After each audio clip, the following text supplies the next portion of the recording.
L'implant sous-cutané, le stérilet, l'anneau vaginal et l'injection sont parmi les méthodes contraceptives les plus couramment utilisées dans le cadre de la planification familiale. Elles permettent aux femmes de déterminer de manière responsable le nombre d'enfants qu'elles souhaitent avoir ainsi que l'espacement des naissances. D'une taille de 4 cm, l'implant est inséré au-dessus du triceps à environ 8 voire 10 cm de l'épicondyle médial de l'humérus et 3 à 5 cm postérieurement au-dessus du sillon entre les muscles du biceps et du triceps. Cette technique contraceptive est approuvée par une partie des femmes, tandis que d'autres restent réticentes, craignant des complications de fertilité à long terme. Premièrement, des implants là, moi j'aime pas.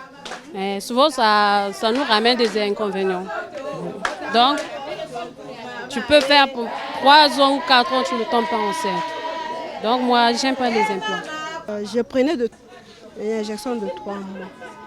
J'ai pris ça pendant 2 ans et demi. Je prenais ça pour faire grandir l'enfant, vu que c'était déjà mon 3e enfant. Après 3 ans, je mettais au monde 3 ans. Je me suis dit non, je dois faire grandir l'enfant par rapport à les activités. Je ne suis pas seulement là, mettre au monde, mettre là. J'ai aussi des objectifs. Après, j'ai arrêté. Quand j'ai arrêté là, je ne concevais plus. Pour atténuer la stigmatisation entourant l'utilisation de cette méthode contraceptive, le Centre de santé intégré de Mukondo profite des séances de consultation préscolaire pour sensibiliser et consulter les femmes qui allaitent dans le cadre de son programme de planification familiale.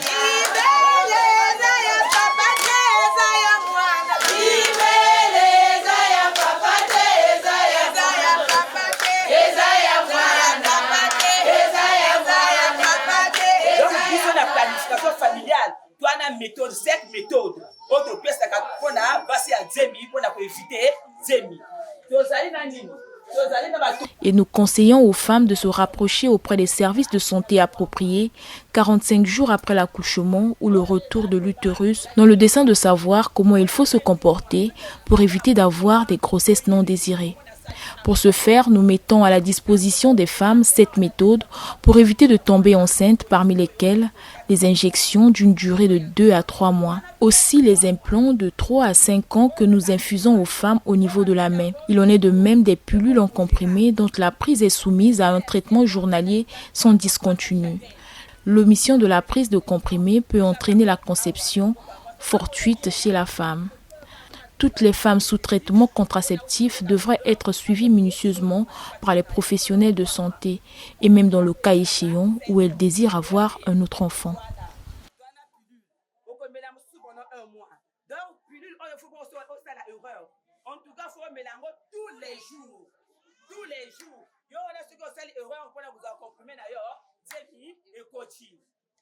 Lors de ces séances, les professionnels de santé utilisent des méthodes pédagogiques pour éduquer ces femmes sur les différents modes d'utilisation de la contraception. L'objectif est de se prémunir contre les grossesses non désirées lors des rapports sexuels, tout en soulignant le taux d'efficacité et la durée prolongée de l'implant contraceptif. Quand on met l'implant, c'est pour arrêter juste l'ovulation. Voilà, tu peux ou ne pas voir les règles, mais au cas où l'inconvénient au cas où tu voyais beaucoup de règles, tu faisais avant 5 jours, et puis ce n'est plus 5 jours, tu vas au-delà de 10 jours, et puis les règles sont abondantes, là, il faut revenir. L'implant, en fait, n'a pas de conséquences. C'est juste les hormones qu'on fait asseoir.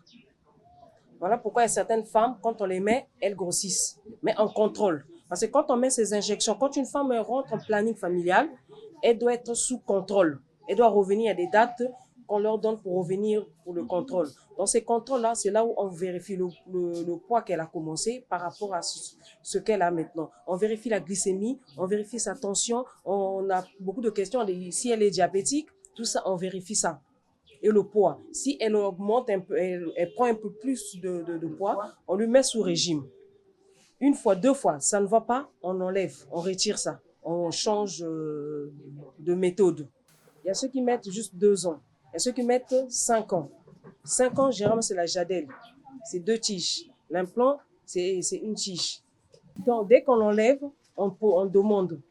Vous voulez mettre au monde, on lui met sous traitement pour faire revenir ces hormones. Parce que quand on vous met sous planning familial, on fait asseoir ces hormones. C'est là où il y a l'ovulation, c'est là où il y a tout. Donc, dès qu'elle finit, on lui met sous traitement pour activer les hormones. Et le monsieur m'a conseillé de repartir chez le médecin parce que le médecin m'avait dit, au cas contraire, si tu as un problème, tu reviens me voir. Je suis partie voir le médecin, il m'a inscrit une ordonnance. Quand j'ai pris l'ordonnance, et après, ça a marché.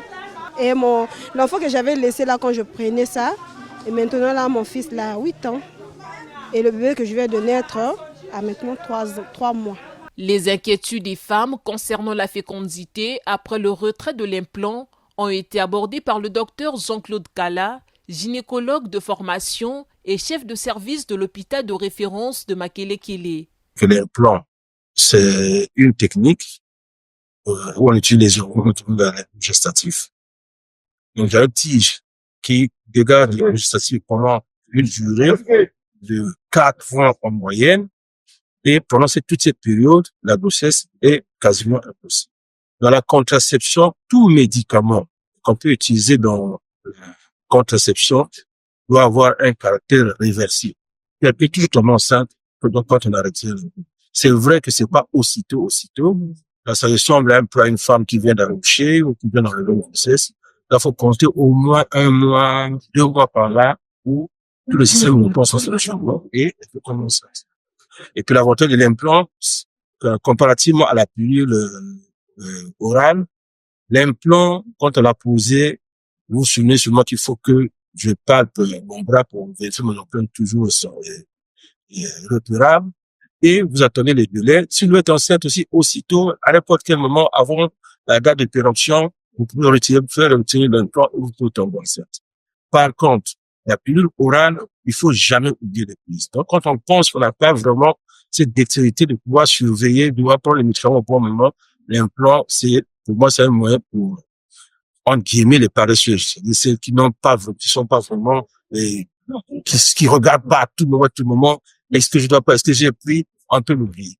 Tout comme le stérilet. Le stérilet, là, quand on l'a posé, les surveillances qu'il faut faire par le médecin, mais on n'est pas vraiment obligé d'aller contrôler comment le contrôle quand on fait la pilule orale. Selon le docteur Jean-Claude Kala, l'implant et le stérilet ne présentent aucun risque susceptible d'entraîner d'autres maladies pouvant avoir des conséquences sur la santé des femmes, sauf la mauvaise technique utilisée lors de son insertion. Dans l'implant, une grande partie des complications part de la technique utilisée et la compétence de celui qui insère. Les premières complications qui peuvent arriver, c'est d'abord le site d'injection. Le site d'implantation, quand il n'est pas trop propre, il peut être infecté et il peut avoir une infection. Voilà, on a implanté.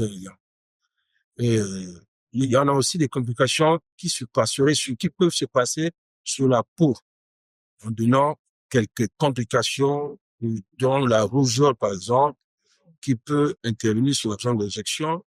Et en implantant aussi l'implant, il peut arriver que, en plus léser un vaisseau, en plus léser un nerf, et soit c'est source de grande douleur.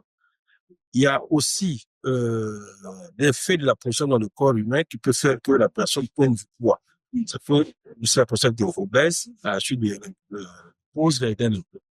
Mais la complication la plus grave, qui est heureusement très rare, c'est que l'implant puisse s'infiltrer dans un vaisseau et parfois aller se retrouver dans l'artère pulmonaire. Quand il y a migration, c'est très, très grave et heureusement que c'est vraiment rare, très, très rare que cela puisse arriver.